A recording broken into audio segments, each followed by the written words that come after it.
And welcome to the Howard Eskin Show on this, what is a Saturday morning live, but you can watch this forever if that's what you want to do. Watch it forever. Couple of legends.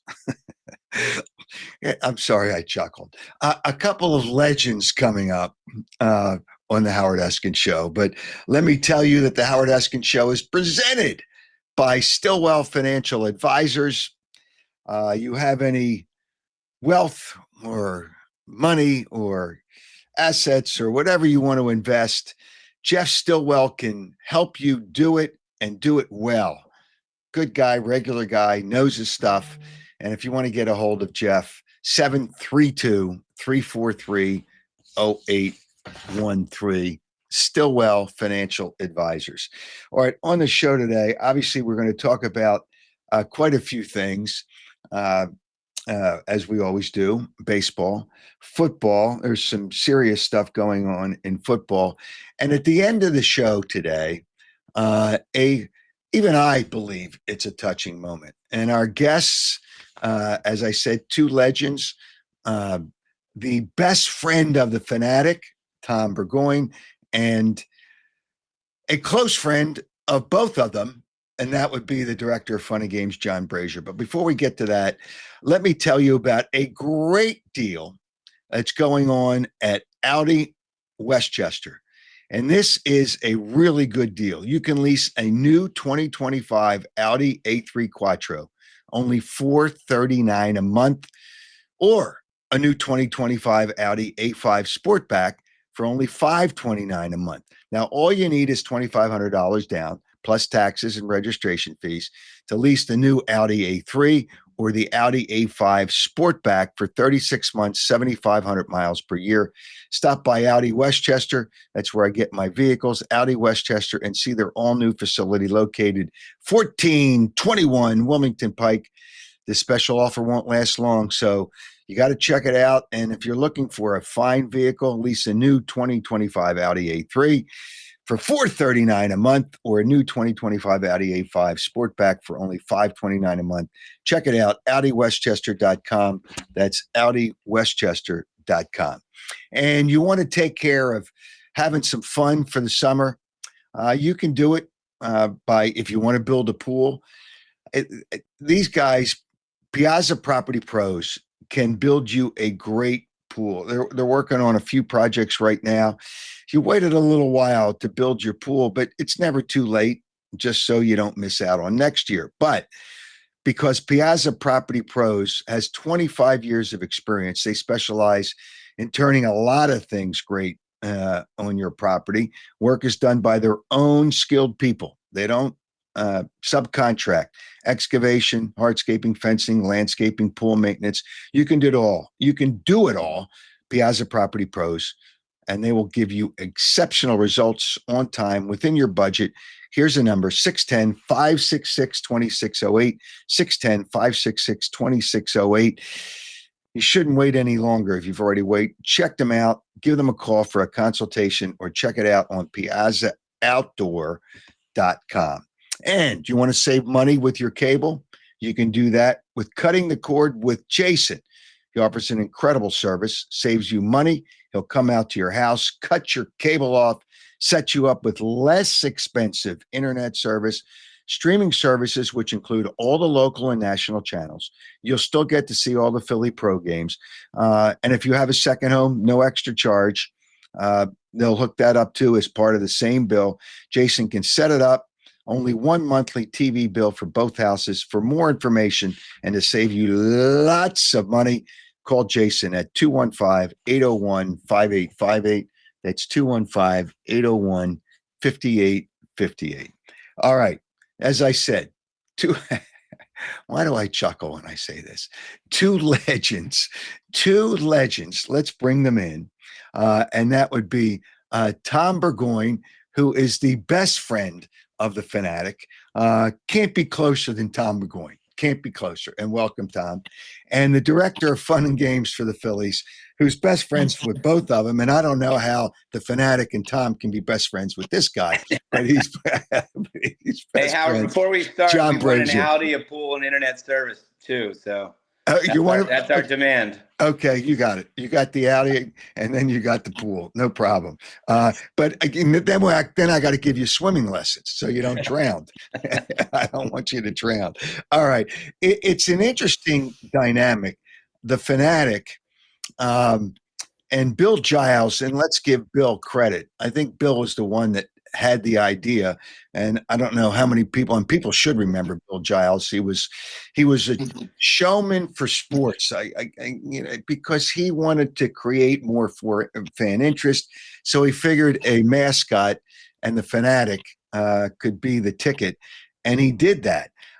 It's amazing how the Fanatic developed. And Tom, as the Fanatic's best friend, can you explain, the dynamics of how this all evolved into what the Fanatic is today?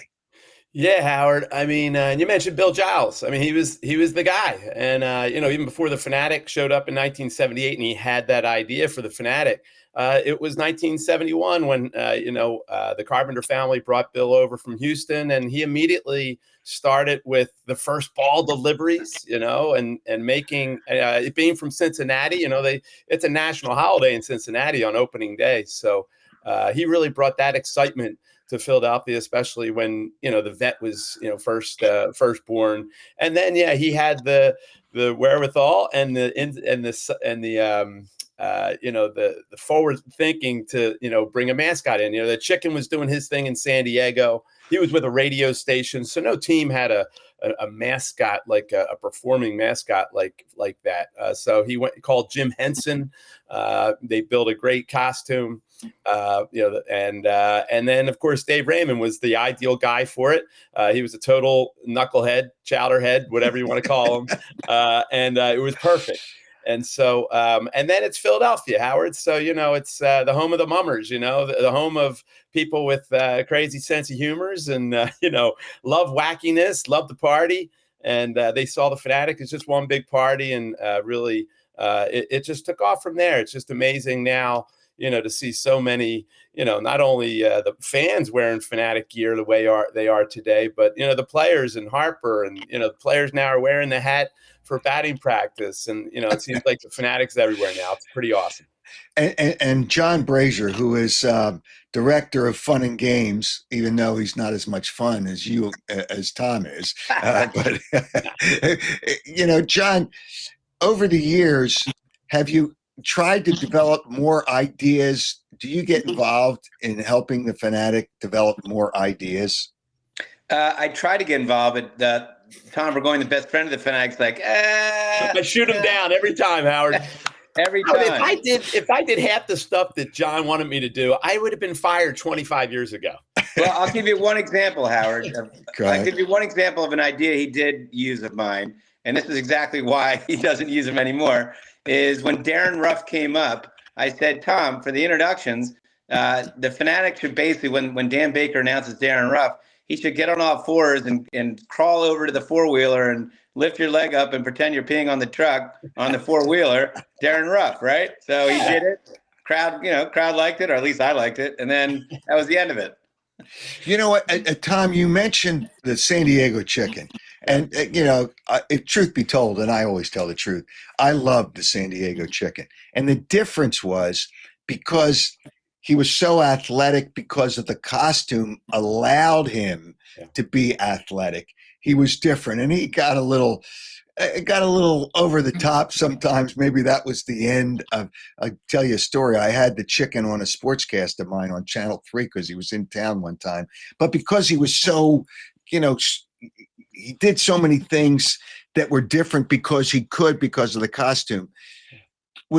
How difficult is that for the Fanatic to be that kind of way? And did the Fanatic, do you think, try to be a little bit of the Chicken, but you can't be the Chicken because of the costume he had? Yeah, certainly the act, I think to have a mascot who is, entertaining between innings and in the crowd and not just Philadelphia Phil and Philadelphia Phillies. Everybody remembers them. They would just Yeah. stand there at home plate. And so a different type of mascot altogether. So the chicken, because the costume was built a certain way, could do certain things. No doubt, Howard, you're right on it. And, diving into third base, a la, slow motion. He had a great routine. He'd slide into third like Pete Rose head first. And, so there are some limitations there, but on the other side, the Phanatic has some attributes that I think lend itself to more of a comedic thing too. Between the belly and the tongue and just the way that it's built. It enables the Phanatic to move in a certain way that I think people think is funny. Do you remember as the best friend of the Phanatic? Do you remember the craziest things? And John, you can jump in on this too. Yeah. The craziest things that the Phanatic may have done over the years. Well, what do you think, John? Because that's an interesting question I get asked. I'll jump in with one quick story, and this is Howard. As you know, we do a podcast together, and yes, a lot of these stories come. Well, you've been a guest on our podcast, so we have a lot of fun stories, and mostly obviously around the Phanatic. So one of the stories. And Tom likes to have, or the Phanatic likes to have different guests. So he had SpongeBob. This is back at the vet. So SpongeBob shows up. Well, the costume didn't have, you couldn't put your real arms in the arm. The arms are just flapping. So I guess the real arms are inside the body of the suit. So the SpongeBob asked the Phanatic, hey, what are we doing in the fifth inning? What are we going to dance to? And Phanatic said, well, I can't really say. We'll just, I'm going to surprise you. It'll be fun. So they go out there and they do YMCA. Well, SpongeBob can't lift his arms because he has no arms. There's a lot of this going on. Looking at him like, what are you doing? So the routine's great. It's going a little long. And next thing you know, you realize he's got to get off the field or else, the umpire's going to get upset.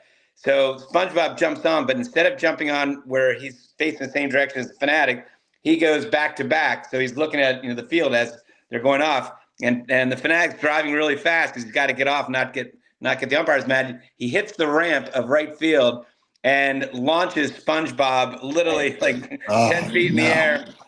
And Phanatic didn't know that SpongeBob got launched, and he keeps going. And the groundsman had to go out and scrape up SpongeBob.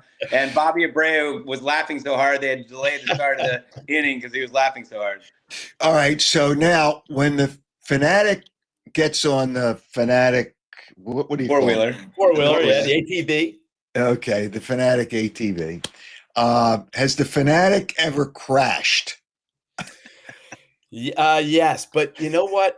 Twice actually that I can remember. Once was it wasn't even a Phillies game; it was a soccer game at the vet, and for whatever reason, the fence kind of snuck up on me, and I went right into the fence for whatever reason. I wasn't paying attention. They had changed the configuration, and they had the Phanatic, at the soccer game. The other time was coming up that ramp, taking the sharp right-hand turn on the service level, and it flipped over, and only one guy saw it. Unfortunately, I wish I had that on tape. You know what? Now the people, obviously, you have to be careful. The Phanatic has to be careful of the people when he's driving around on the concourse. That's got to be a little. You can't be speeding around. Phanatic has a very loud horn, Howard. So everybody kind of parts the Red Sea for him. And do you get any women to scream when you honk the horn? That's always the goal. That's always the goal. That's surprising. Howard, one of my favorite Phanatic routines, and it's every time Bruce Bochy comes into the whoever he's managing. Inevitably, a guy on the team will go up to the Phanatic ahead of the game and say, "Hey, make sure you imitate coach, right in front of the dugout while he's standing on the top step." So the Phanatic will get out on the field right in front of Bruce Bochy, and Bruce Bochy has a big head, as you know, has a huge head, right? I don't even know what his hat size is. And so then the Phanatic gets up right behind him. All the teammates are behind Bruce Bochy because they know it's happening, and he just starts pretending like the head's making him go this way, making him go that way, and then he eventually falls over because the head's too big, and the teammates behind Bruce Bochy are dying, absolutely dying. Bruce smiles too. And when he retired, the Phillies did a nice thing. He came out to exchange lineup cards, and they made the announcement that he was retiring, and the Phanatic presented him with his own fat head on a stick. You know, I want to get serious, and you guys don't even have to comment on this. Okay, Bruce Bochy had a big head. Do you know Barry Bonds' head size grew 2 sizes during his career? Oh, And wow. I know that from the hat company, from the helmet company. I heard that happened to Mr. Met too. I heard. Yeah, Mr. Met was a mascot. I think that was Mrs. Met. Yeah, you know, Mr. Met was a kind of a folk hero for the Mets, but I don't remember Mr. Met doing a lot of crazy things. Do you guys remember Mr. Met? No. He just kind of stood around and he was Mr. Met, but it was in those years. I guess he was big in the 80s when the Mets won a World Series in 86, and then they went to the World Series again back in 88. So I don't remember Mr. Met doing a whole lot of things. Yeah, it's a different type of character altogether, Howard. You know, he doesn't really have the ability. You know, it's pretty funny when you think of the costume and people, you know, so why is the Fanatic, popular or whatever? Or he can get away with the things, or he's, people like watching him. Well, it's kind of it's my shoulder, the head's up here, whereas Mr. Met's got that big, round head, and it's hard to give it life, and it's hard, and it limits his movement. It's so they really kind of use him more as, just as a photo op, basically, before the game. I know they do their thing with the trumpets when the pitcher comes in, but it's kind of a whole different thing up there. All right, so sometimes it's hot in the summer. Baseball's a summer game. I'll call it a uniform for the Phanatic, costume uniform, whatever you want to call it. Okay. Can get a little hot. How do you help your best friend, the Phanatic, try to stay cool? Well, the Phanatic's got it easy because, he's from the Galapagos Islands, so okay. He's used to the humid, dry air, but or the humid, hot weather. But, but I'm running after him and I'm working up just as much of a sweat as he is. But the key is, taking breaks, kind of in and out. Phanatic goes back to his dressing room and drinks his water. He's got his fan, and then he's back out there because it'd be hard for the Phanatic to keep up that kind of energy level for 9 innings straight. Okay, so we have some video of the Phanatic dancing on the top of the dugout. I want to.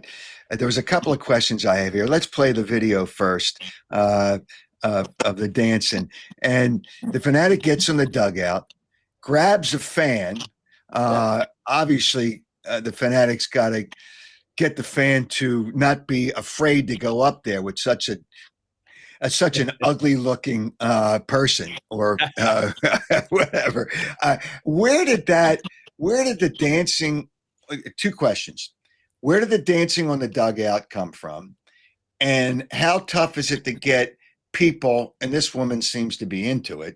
Obviously, she probably had a couple of beers, maybe more than a couple. How tough is it to get people to do that? And where did that come from? Yeah, you know what? It's interesting, Howard. It's one of the best parts of the night for me. I got to tell you, I just love it. And it really started, when the Phanatic first came to being in the 70s. It actually started with the Take Me Out to the Ball Game. The Phanatic be on the dugout leading everybody out. Take Me Out to the Ball Game.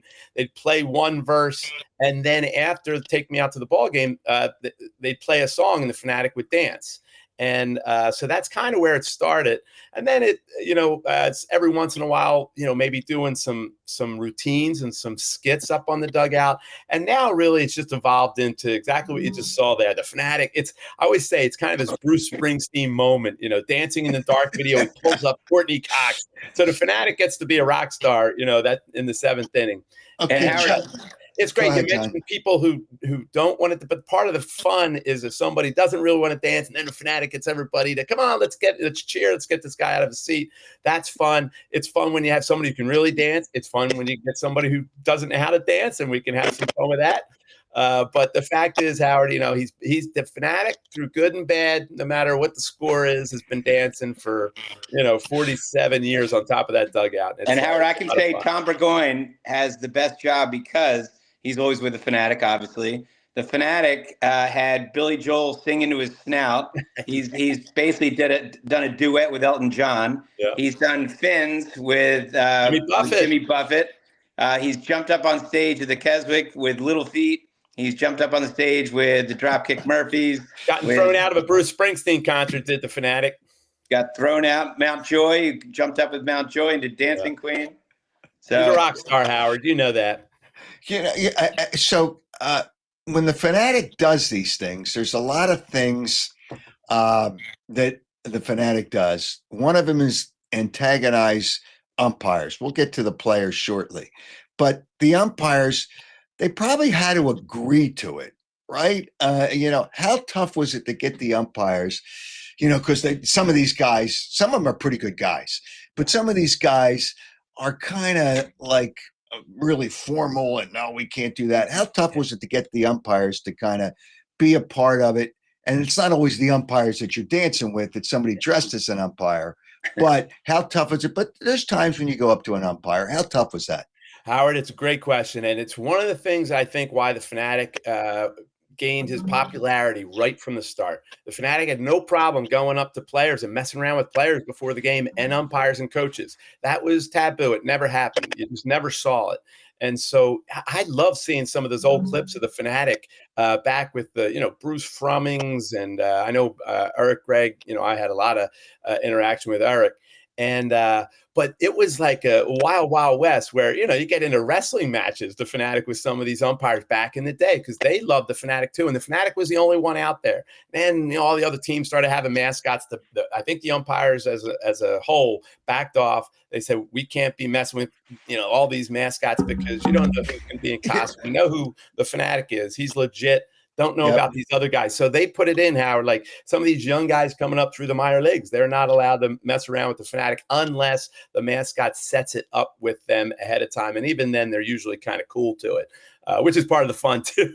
But you'd have to set it up with them at the times. I mean, the Fanatic's office. Back in the day, Howard, the Phanatic would not set it up. And I love when the Phanatic would ambush a mascot or an umpire out there and see what kind of reaction you get. Sometimes they get, they're not real happy, and that's part of the fun and part of the humor. Well, the Phanatic's office is kind of right across the hall from the umpire's locker room, so you would think, but the Phanatic didn't want to set it up. Is that what you're telling me? Correct. Yeah, it's no fun setting it up. Now, Eric Gregg is a whole different animal. Eric would knock on my door and say, "All right, what are we dancing to tonight? Mm-hmm. Me and Phanatic, pick a song. What song are we going to dance to?" And he would give me, Jackson 5. Let's play some Jackson 5 tonight, Phanatic. And so he was just one of a kind, Eric. But then you mentioned plants, Howard. I'll never forget it. After all those years of the Phanatic messing with the actual umpires, I remember it totally distinctly. It was Ricky Martin was big that year, so whatever his song was, Living La Vida Loca.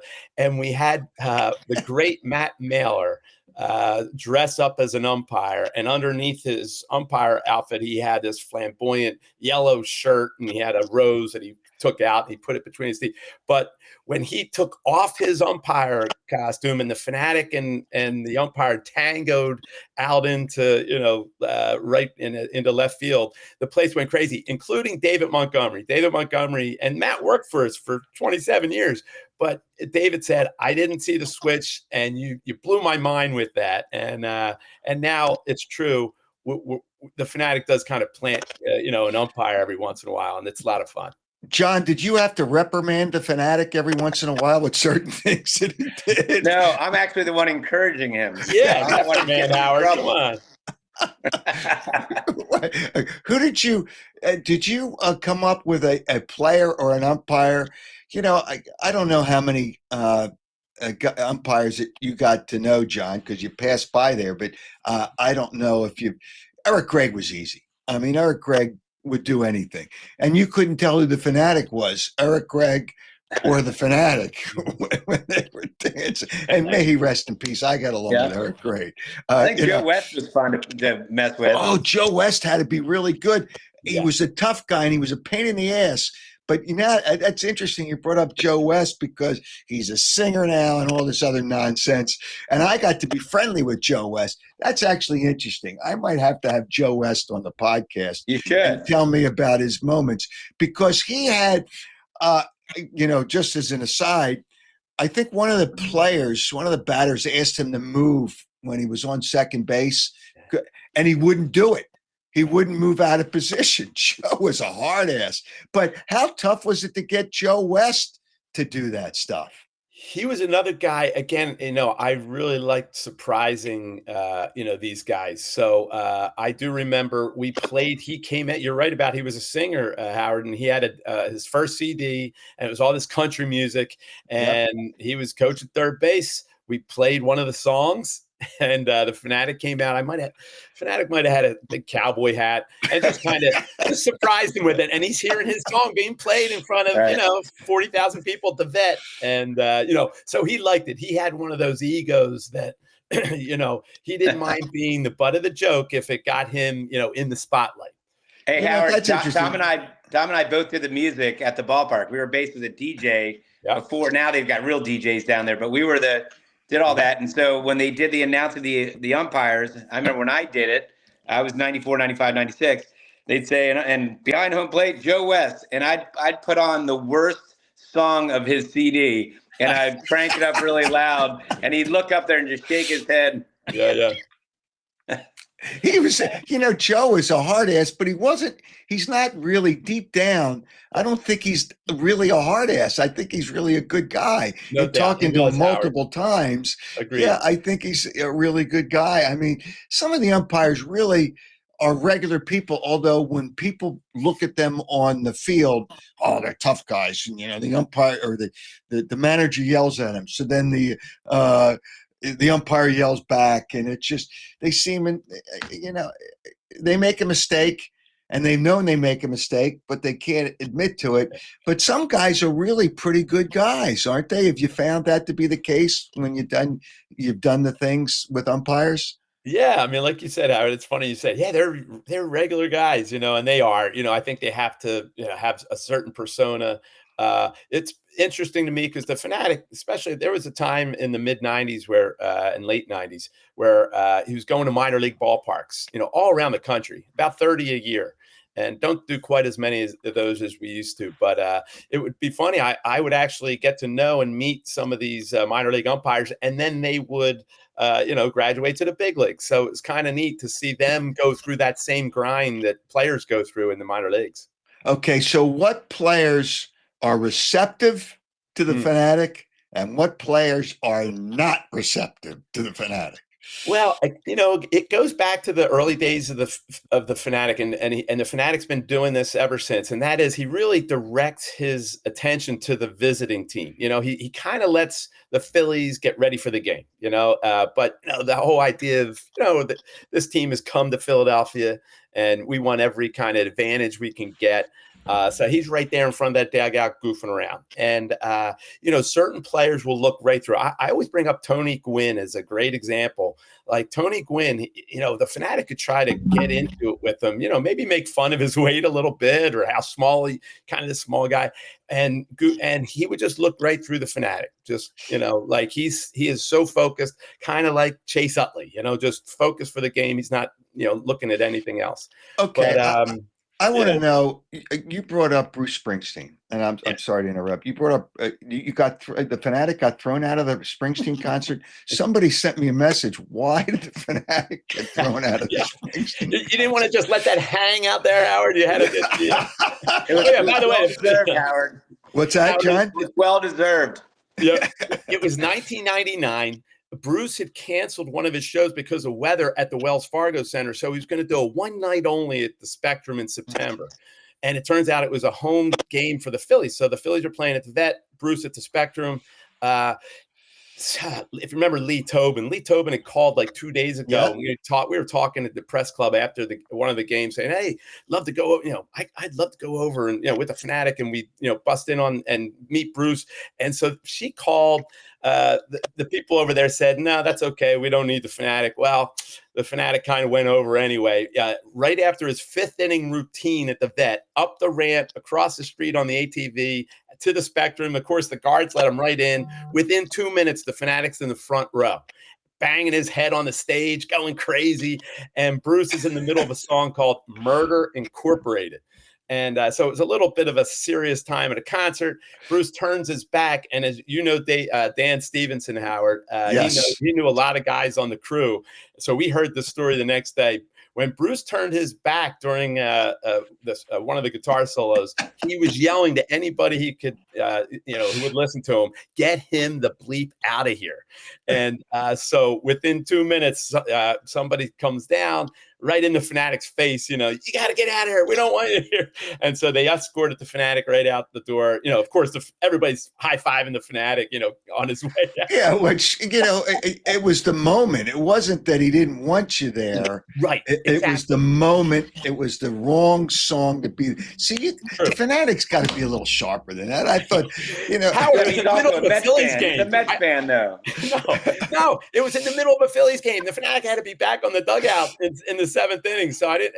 Hey, Murder Incorporated. If I could have hung out for Glory Days or Dancing in the Dark, he would have brought the Phanatic right up. The Phanatic, is the Phanatic ever taken a cognitive test? Maybe he's been banging his head too many times. I think. Hey, Howard, the Phanatic did beat Jose Batista in a push-up contest. Really? Right, Tom? Yeah.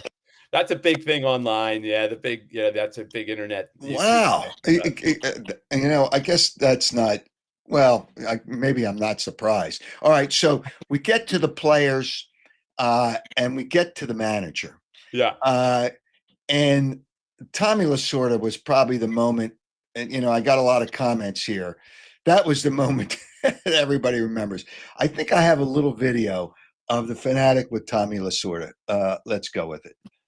Okay. All right. Well, let's talk.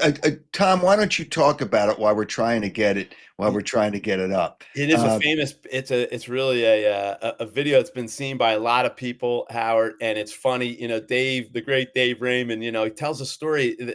The Lasorda never really liked the Phanatic, going all the way back to like Japan.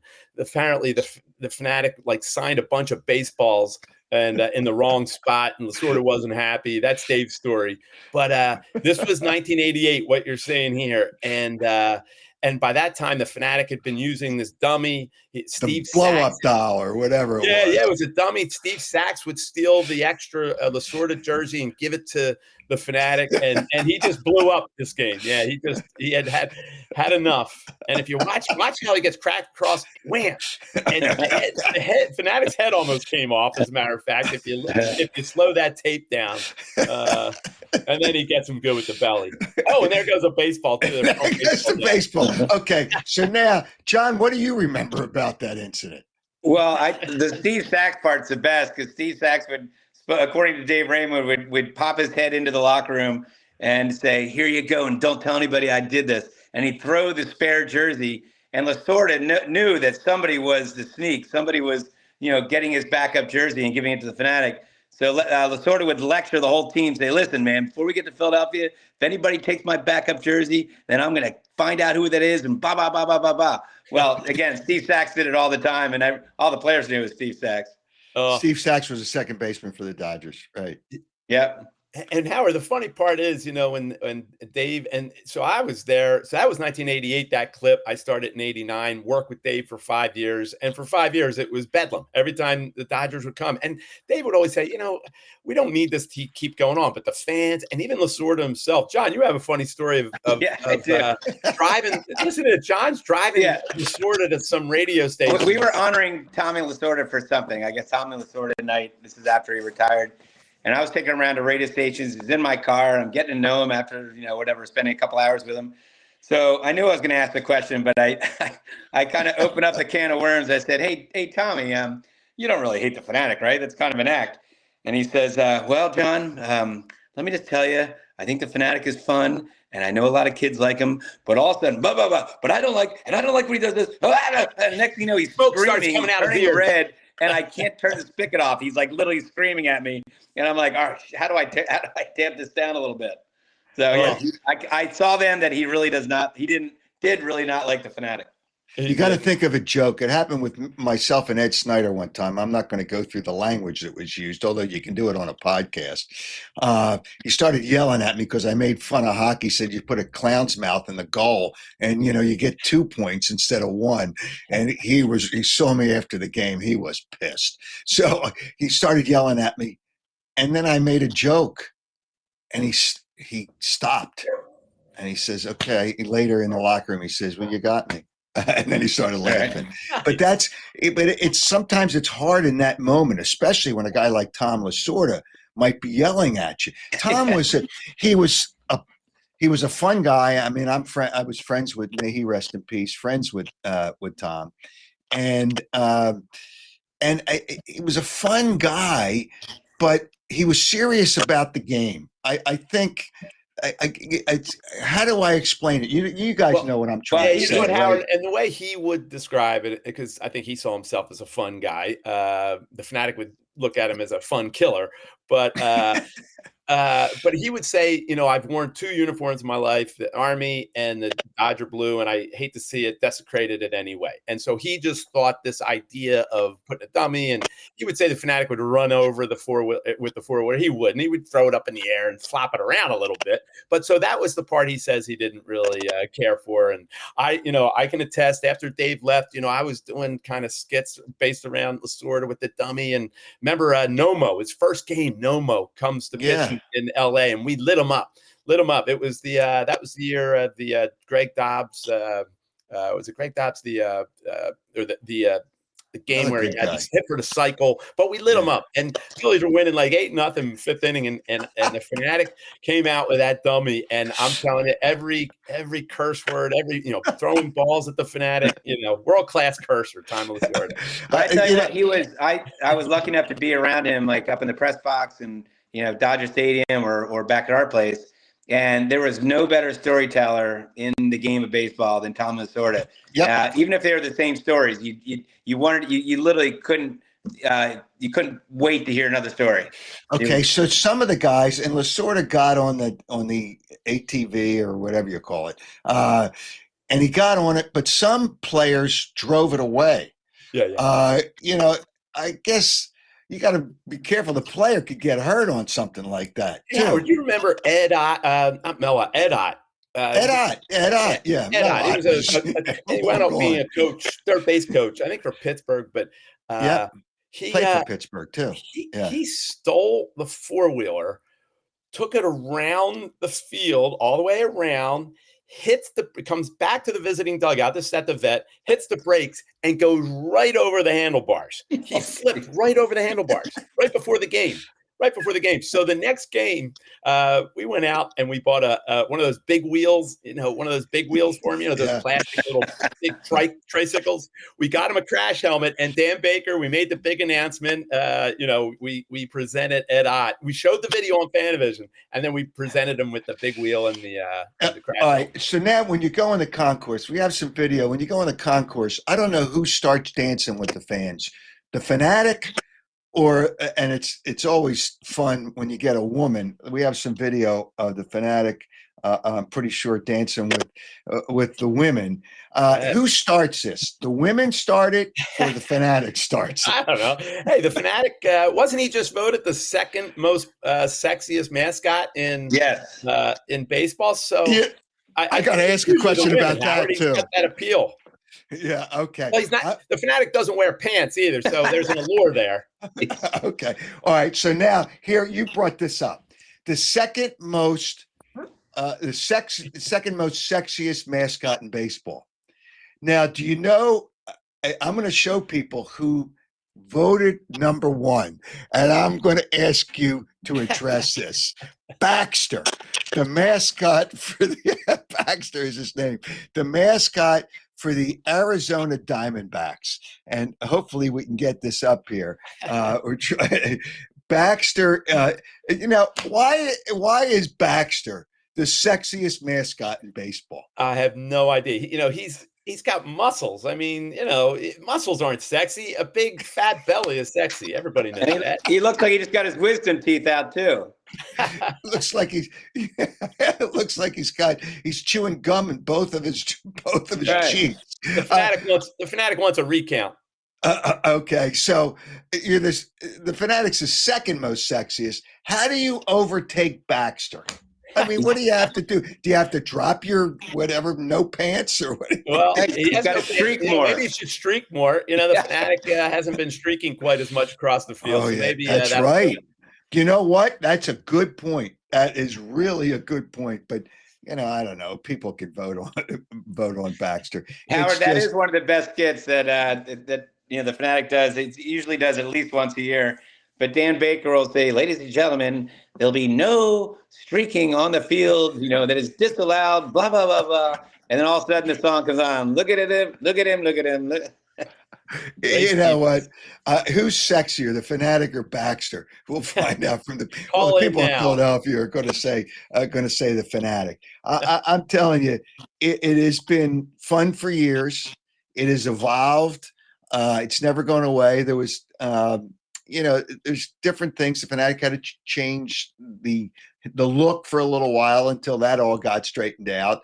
But the Phanatic's the Phanatic. You can't ever change the Phanatic.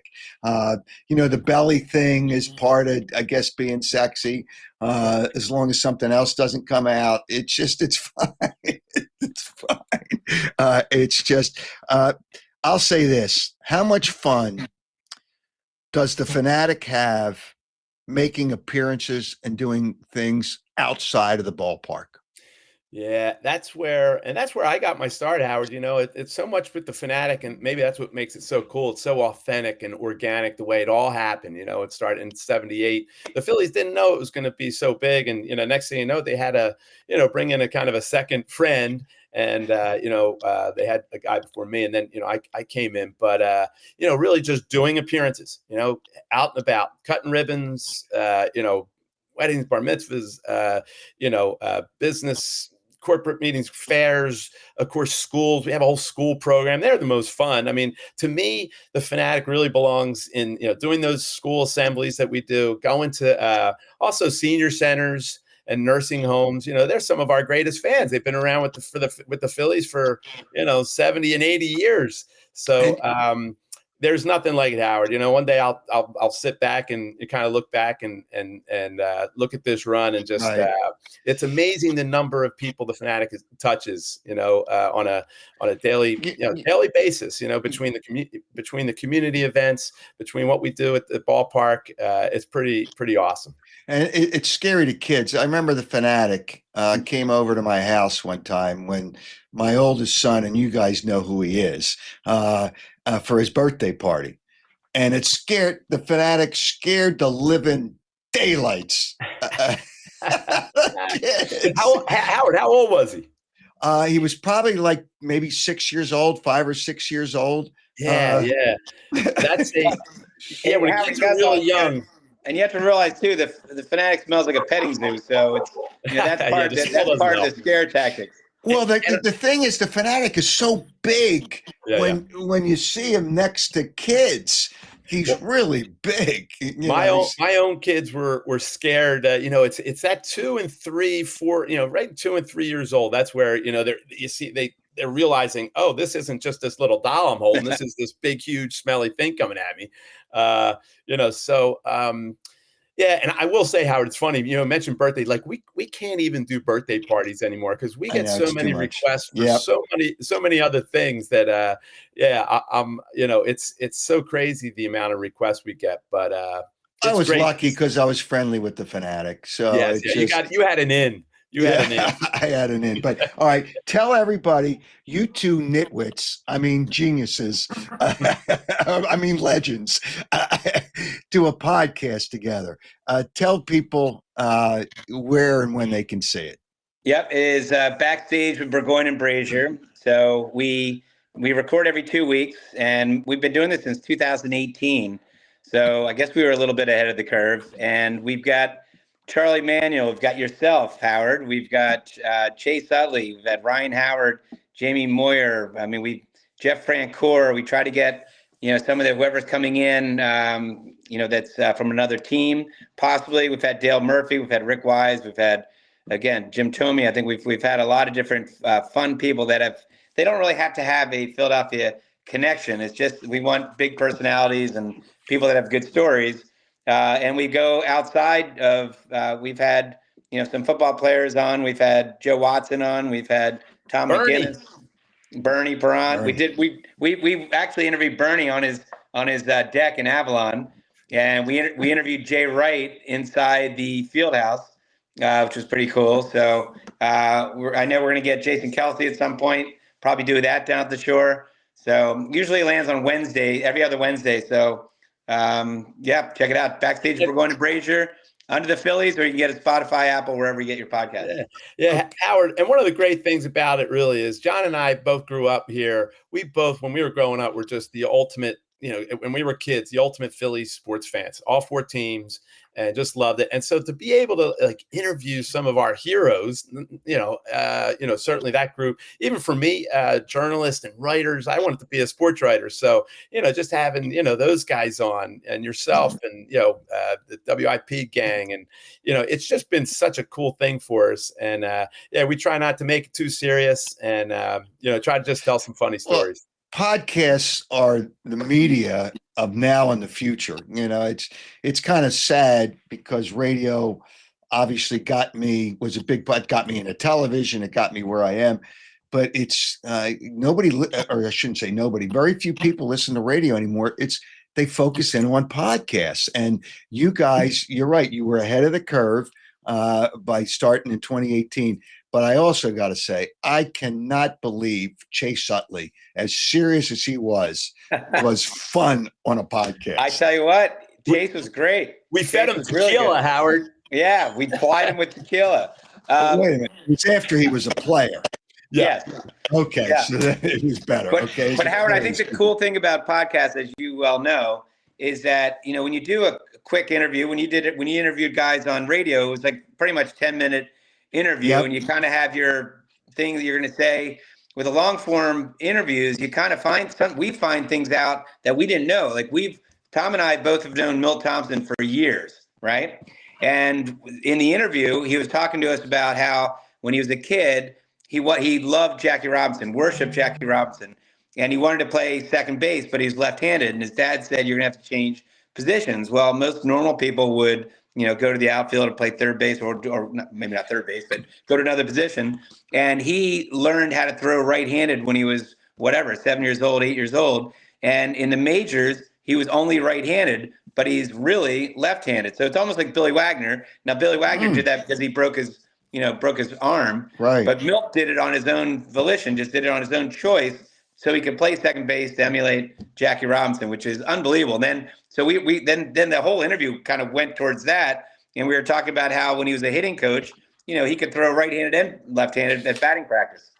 Well, that's when you think about all these things, it's amazing. But it was fun. It's kind of interesting because when you do these things, you're right about the 10-minute interviews on radio. I didn't know that I would be a go this long with you guys.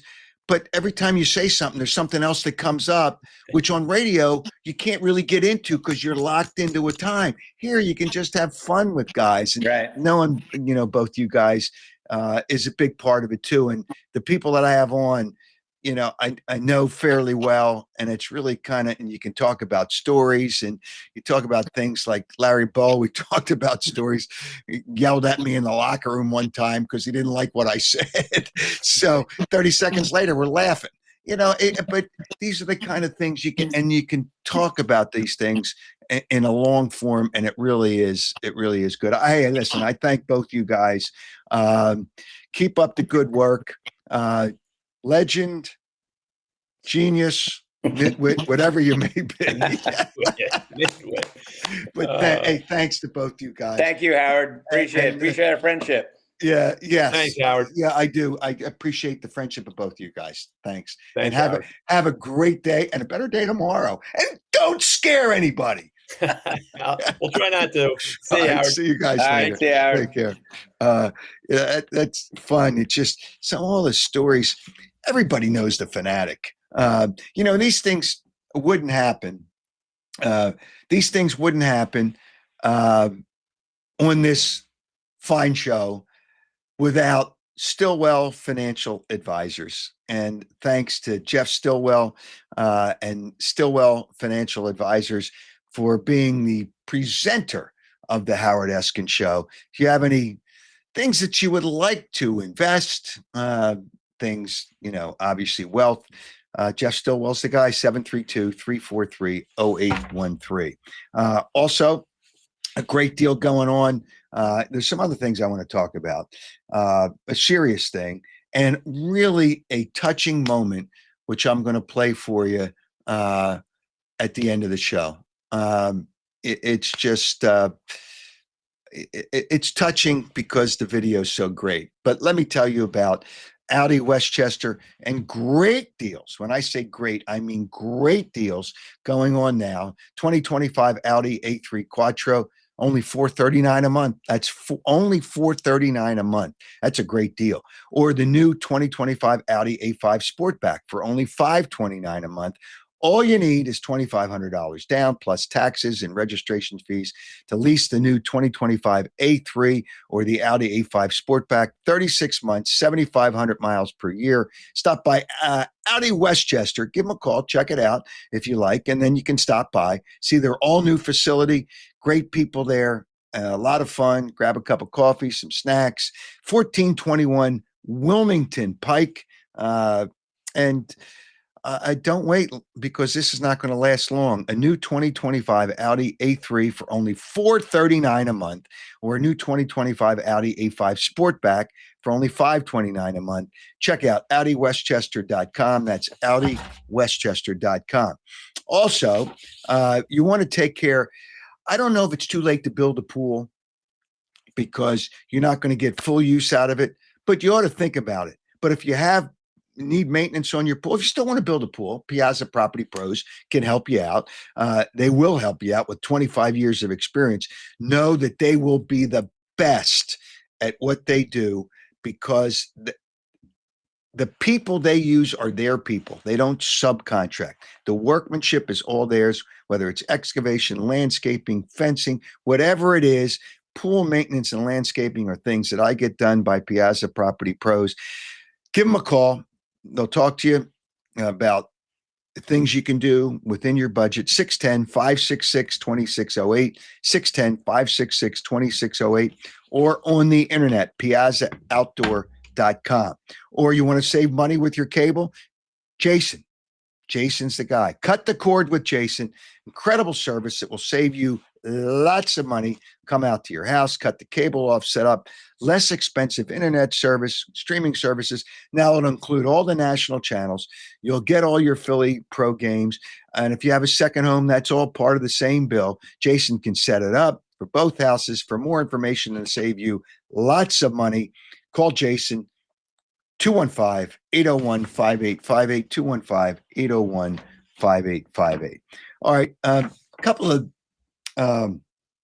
items which are really, I guess, well, first of all, let me announce who won our Chickies and Pete's gift certificate from the last show.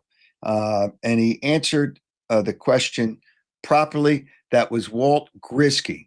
Usually I have a question from our guests. I'll ask the question. You submit it to my website at howardeskin.com, and you could be a winner. We'll select at random the people with the right answers, somebody from the people with the right answers.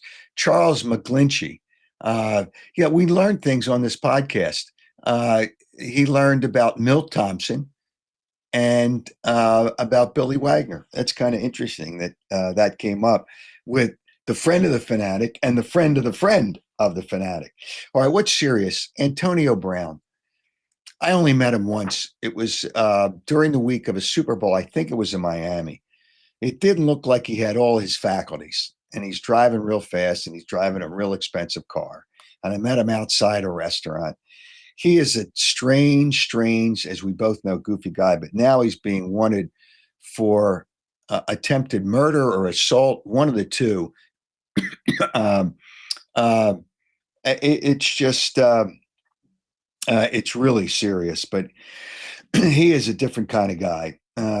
Golf, it's just, golf's going on now too. I don't know how many people get into the golf when you don't have a name at when you watch golf and you see Scotty Scheffler, it's some really good stuff, but he's not among the leaderboard in the US Open right now. But I miss, Tiger Woods. Enough was enough, but people miss Tiger Woods. They miss Phil Mickelson. Rory McIlroy, now that he's not playing well, he's a good guy, but he's not talkative now. He won't talk to the media because he's not playing well. those things, golfers were usually the best. That was just my point of view. I have a question about the NBA, and we'll deal with it at another time. Does anybody, there's somebody, but how many people are so disinterested in the NBA finals? Two really good teams, but the NBA is not a good product anymore. And the commissioner, who is, kind of weak, not kind of weak. He is weak as a commissioner. He's certainly not David Stern. He makes excuses for the lack of viewership for the NBA finals. I mean, it's just absolutely brutal. There's one fact that I learned within the last 24 hours, and I can't believe it.